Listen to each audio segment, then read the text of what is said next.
morning. I'm so glad you're here. How are you? Good. Good.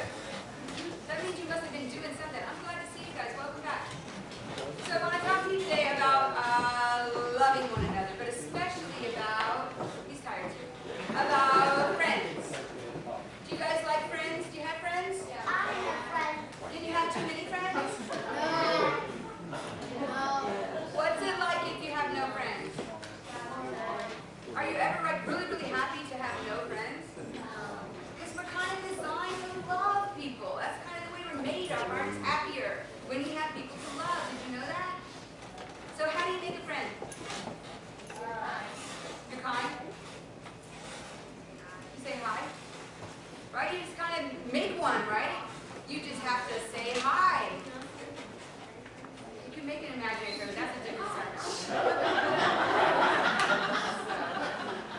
But so I wanted to talk to you about friends today, and I have these friendship bracelets because it's cool to acknowledge your friends, right?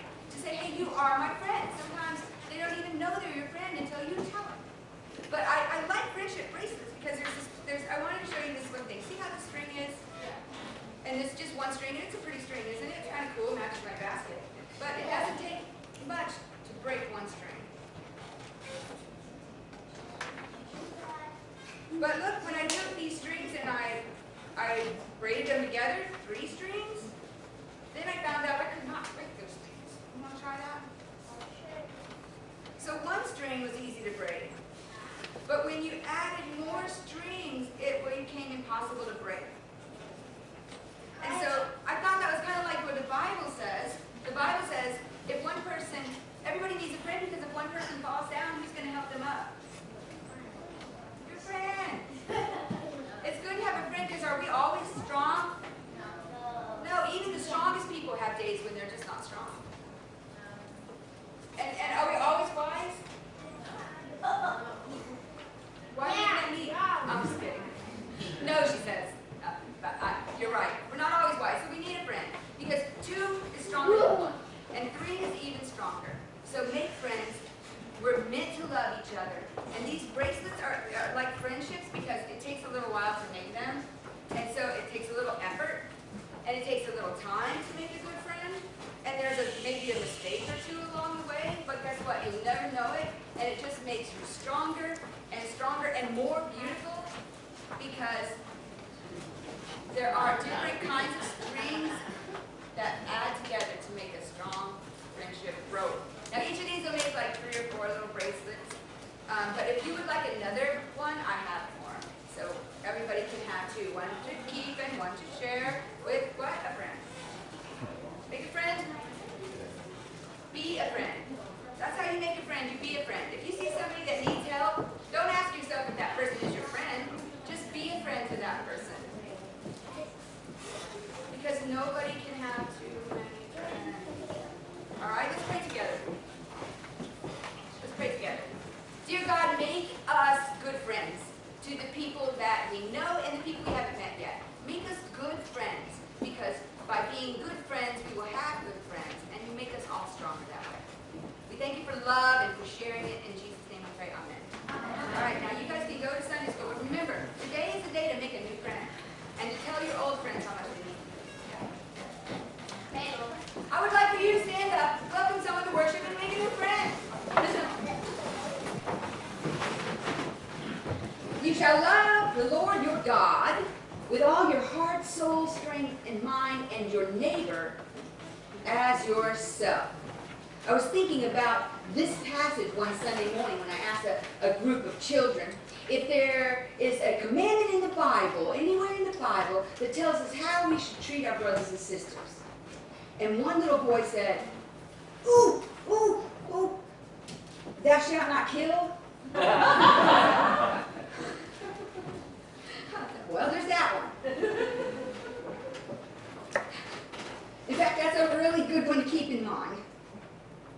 Now, to be fair, there's a lot of commandments. It's hard to remember them all. I mean, most people, even those of us who grew up in Sunday school, cannot tell you the top 10, the big 10 commandments. Anybody here want to stand up and rattle those off for us? Yeah. Thou shalt not kill, steal, or lie. I'm going to spot you those first three. Anybody have another one? Adultery. Adultery. Obey your parents. Obey your parents. You have to say that Treat your neighbor as thyself. Another one. Treat your neighbor as thyself. No idols. Covet over here. No coveting. Sabbath day, anyone? Remember the Sabbath and keep it holy. All right, that's pretty good. That's actually, all right, you guys passed that test. Now, how about the 613 laws of the Hebrew Torah? Go forth and multiply. Well, for the sake of time, we're going to narrow this down to the 248 thou shalls and the 365 thou shalt nots. That's 365 of those.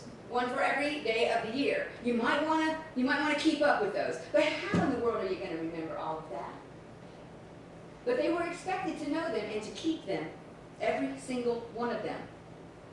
So it's easy to see why someone might ask, listen, of this long list, is there one, there are two that are like top priority? Jesus boiled it down into two great commandments, and not suggestions. The word commandment is used here. Love God with all your heart, soul, strength, and mind.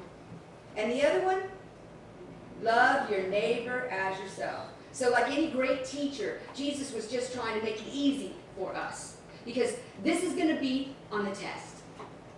This is going to be on the test. These tests are happening every day, all day long. A few years ago, a couple of psychologists from Princeton University did a fascinating study. They recruited a group of seminary students from the theological college there at Princeton, and they assigned them a simple task: to walk across the campus to another building and give a 5-minute presentation on this parable, the story of the Good Samaritan, and how it related to their call to the ministry. Okay? Now, before each student left, they read the story again, and then the researchers told them one of two things. Looking at their watch, they either announced, "Oh dear, you're late," and pushed them out the door. Or they said, "You got some time yet, but why don't you just go ahead and walk on over."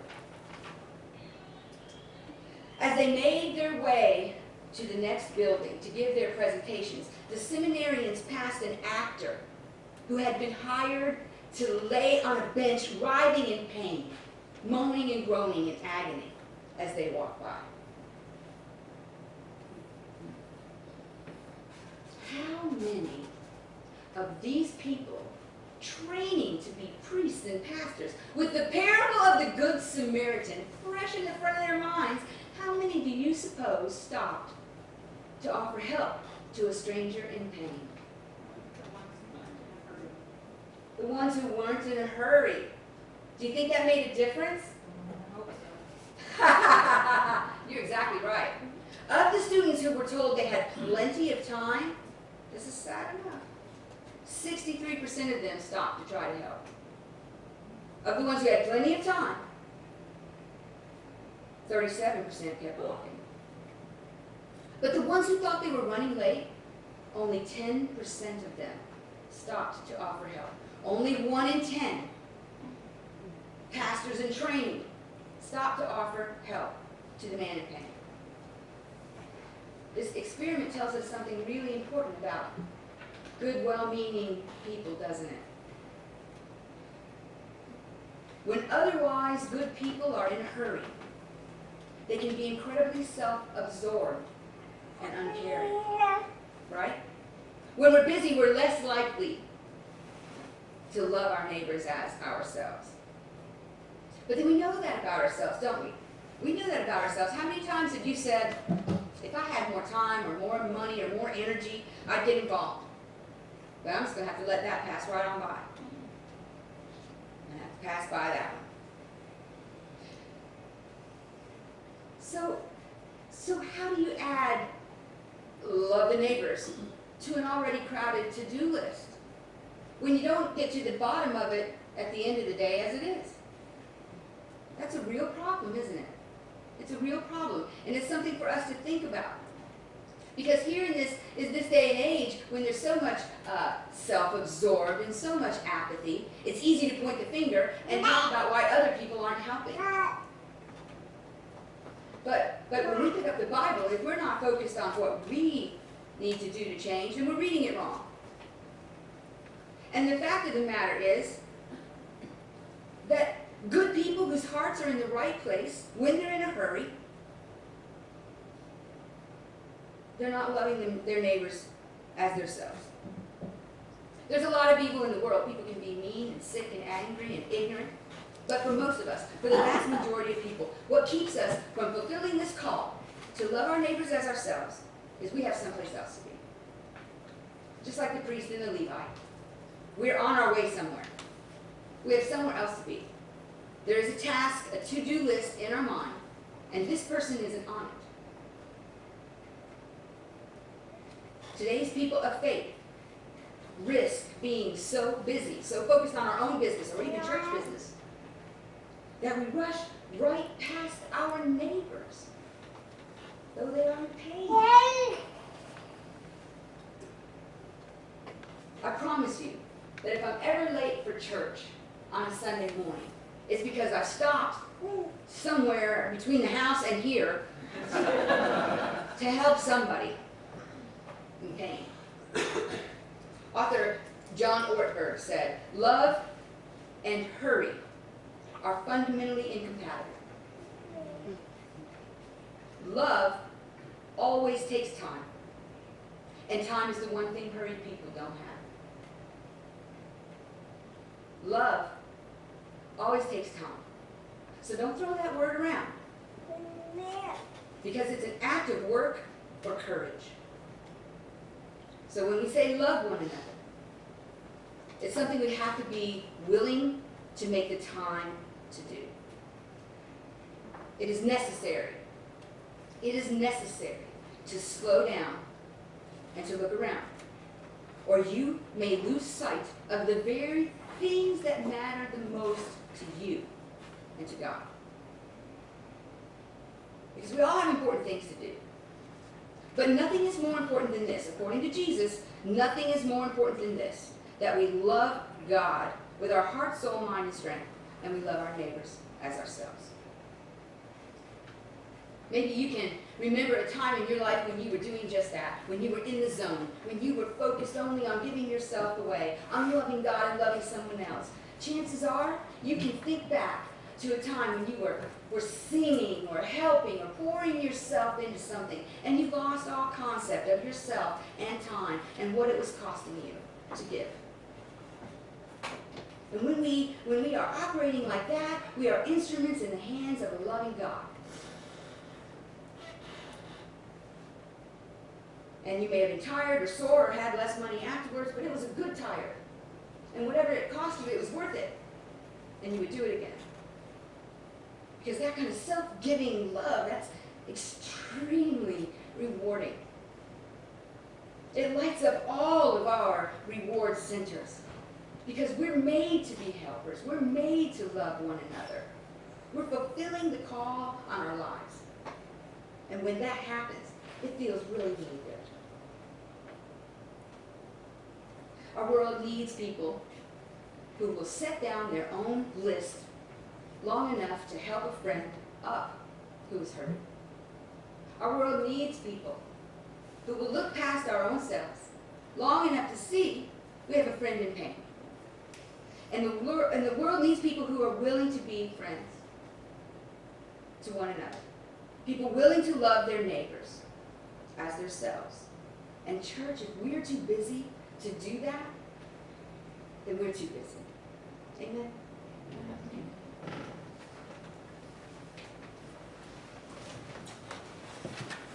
Let's sing together hymn number 353.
I'm traveling